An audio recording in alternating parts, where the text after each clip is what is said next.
High বন্ধুরা, সবাই কেমন আছো? ওয়েলকাম মাই চ্যানেল কৃষি পরিবারে সবাইকে স্বাগত। বন্ধুরা দেখো, কালকে ঝড়ে খুব ক্ষয়ক্ষতি হয়েছে। আমার এই যে ফুল গাছগুলো পুরো একদম ঝড়ের জন্য দেখেন সব কাত হয়ে পড়ে গেছে। এদিকে ফুল গাছের মধ্যে আমার একটা কলা গাছও পড়ে গেছে। কলা গাছ পড়ে ফুল গাছে সবে কলা হয়েছে, দেখেন কলা হয়েছে, সেই কলা গাছ পড়ে ফুল গাছের মধ্যে কলাটা হয়েছে, দেখতে পাচ্ছেন। কলার তো ক্ষতি হয়েছে, সেই সঙ্গে সঙ্গে ফুল গাছেরও আমার ক্ষতি হয়েছে। গাছটা উপড়ে পড়েছে। এখন এই গাছ কাটতে হবে। ফুল গাছের মধ্যে দিয়ে জল জমে গেছে। এদিকে মানে প্রচণ্ড ক্ষতি হয়েছে আমার এই ঝড়ে। যে পরিমাণে ঝড় হয়েছে সেদিকে ফুল গাছগুলো সব কাত ফাত হয়ে পড়েছে। দেখতে পাচ্ছেন ফুল গাছের ভিতর দিয়ে জল জমে আছে। পাশে রয়েছে আমার তিল ক্ষেত, তিলেও প্রচুর ক্ষতি হয়েছে। দেখেন, এবার আমি তিল চাষ করেছিলাম, এর আগে দেখিয়েছি আপনাদেরকে। আমি শস্য চাষ করেছি, করার পরে তিল চাষও করেছি। তিল চাষের মধ্যে দেখেন তিল গাছের মধ্যে প্রচুর জল জমে রয়েছে, দেখতে পাচ্ছেন আপনারা। এত পরিমাণে জল জমে আছে। এদিকে ব্যাঙে ডাকছে, ওদিক দিয়ে তিল গাছ মরে গেছে। তিল পুরো এদিক ওদিক কাত হয়ে পড়েছে।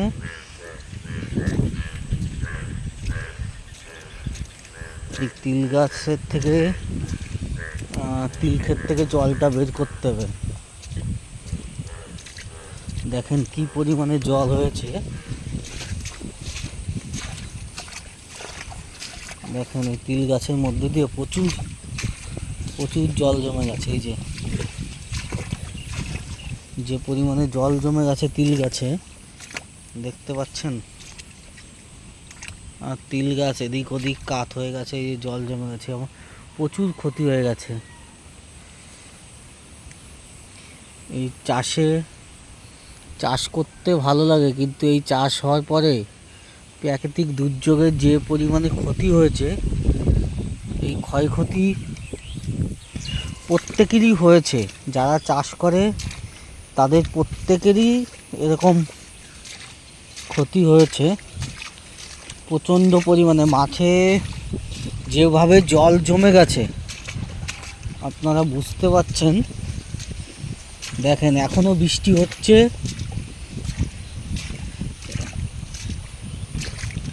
আর তিল গাছগুলো ঝড়ের গতির হাওয়াতে এদিক ওদিক কাত হয়ে পড়েছে।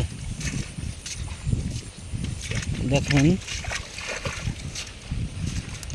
প্রচণ্ড পরিমাণে।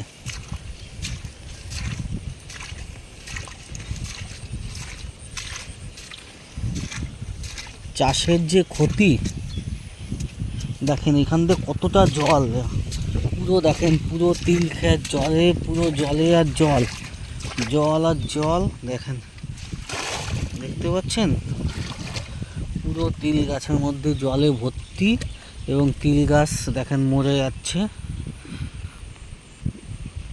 প্রচণ্ড পরিমাণে ক্ষতি হয়েছে। এই ক্ষতি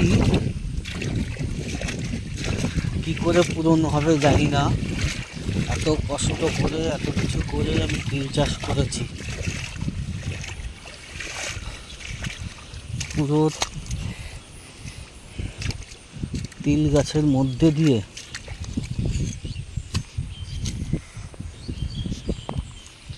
এখান দিয়ে জল বের করতে হবে। বাইরে থেকে কোদাল আনতে হবে। আপাতত আমি হাতে একটা দা নিয়ে এসেছিলাম, সেই দা দিয়েই জলটা বের করার চেষ্টা করছি, কিন্তু বাড়ি থেকে কোদাল আনতে হবে। কোদাল নিয়ে আসিনি, কোদাল নিয়ে এসে জমি জলটা বের করতে হবে। জমির জল না বের করলে তিলের আরও ক্ষতি হবে। এখন বাড়িতে যাব, বাড়ি থেকে কোদাল নিয়ে আসবো। দেখেন দেখেন কি অবস্থা, দেখেন এই হয়েছে, এতটা পরিমাণে ক্ষতি হয়েছে বলার মতো নেই, বলার অপেক্ষা নেই।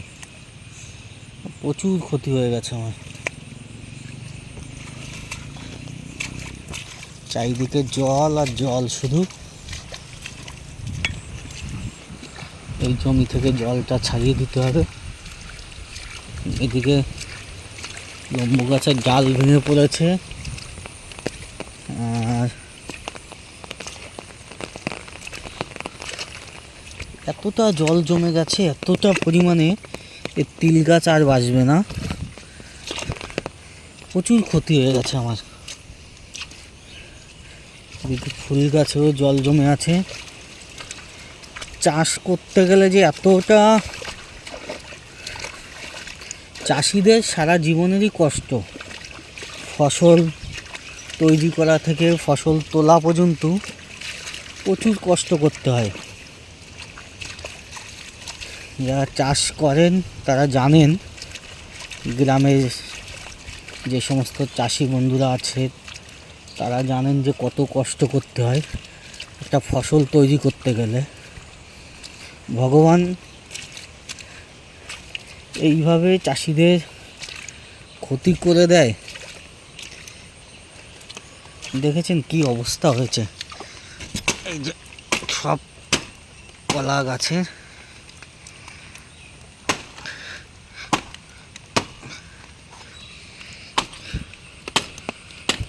কলা গাছে কেটে এগুলো সব জমি থেকে বাইরে বের করতে হবে, পরিষ্কার করে দিতে হবে। এতটা পরিমাণে ক্ষতি হয়েছে,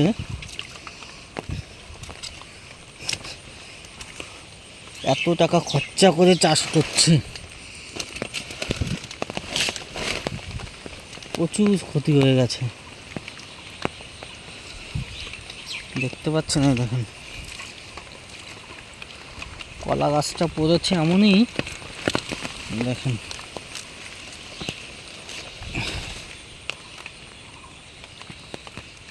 এই যে কলা হয়েছে,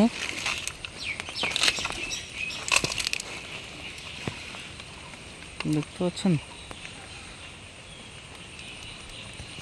কলাটা হয়েছে। কলা গাছটা পড়েছে ফুল গাছগুলোর উপরে। কলার তো ক্ষতি হয়েছে, এবার আমার ফুল গাছগুলোর, সেগুলো তো আরও ক্ষতি হয়েছে। এই কলা গাছে আর কোনো কিছু করার উপায় নেই। এই যে কলা গাছের মোচা, এটা কলার মোচা, কলার কাঁধিটা এখনো কলা পুষ্ট হয়নি, কি করব, কিছু করার নাই।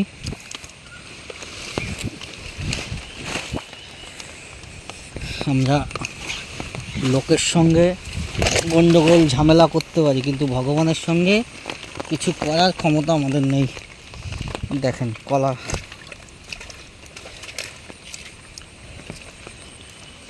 বুঝলেন, এই যে কলা,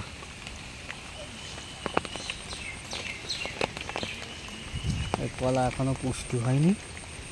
দেখেন কতটা ক্ষতি হয়েছে, কলা এখনো পুষ্টি হয়নি। কলা সবে কিছুদিন হয়েছে পড়েছে, এখনো মোচাটা পর্যন্ত কাটা হয়নি। এই হচ্ছে মোচা।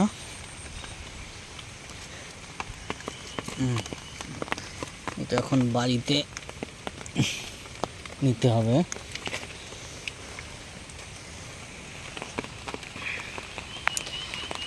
কি অবস্থা, এখনো বৃষ্টি হচ্ছে,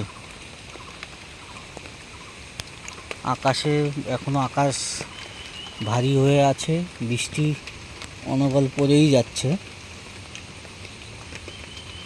এদিকে হাওয়াও চলছে, জানি না কি পরিস্থিতি হবে, কতটা ক্ষয়ক্ষতি হবে আরও জানি না, একমাত্র ভগবানই জানে যে কি পরিস্থিতি। কতটা ক্ষয়ক্ষতি হতে পারে। কিন্তু প্রচুর ক্ষতি হয়ে গেছে আমার তিলে, ফুল গাছে প্রচুর ক্ষতি হয়েছে। ওকে বন্ধুরা, এই ঝড়ের মধ্যে সবাই সাবধান থাকবেন, ভালো থাকবেন, সাবধানে থাকবেন। সবাইকে সতর্ক জায়গায় থাকার জন্য বলা হচ্ছে। সবাই সতর্ক হয়ে থাকবেন এই ঝড়ের মধ্যেতে, বাড়ির বাইরে বেরোবেন না। সবাই ভালো থাকবেন।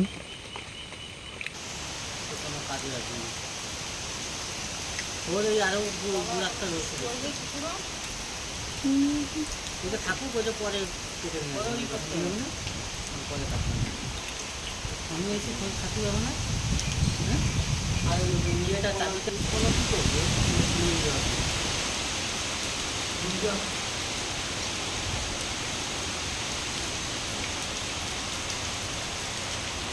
তিল গাছে প্রচুর জল জমে গেছে।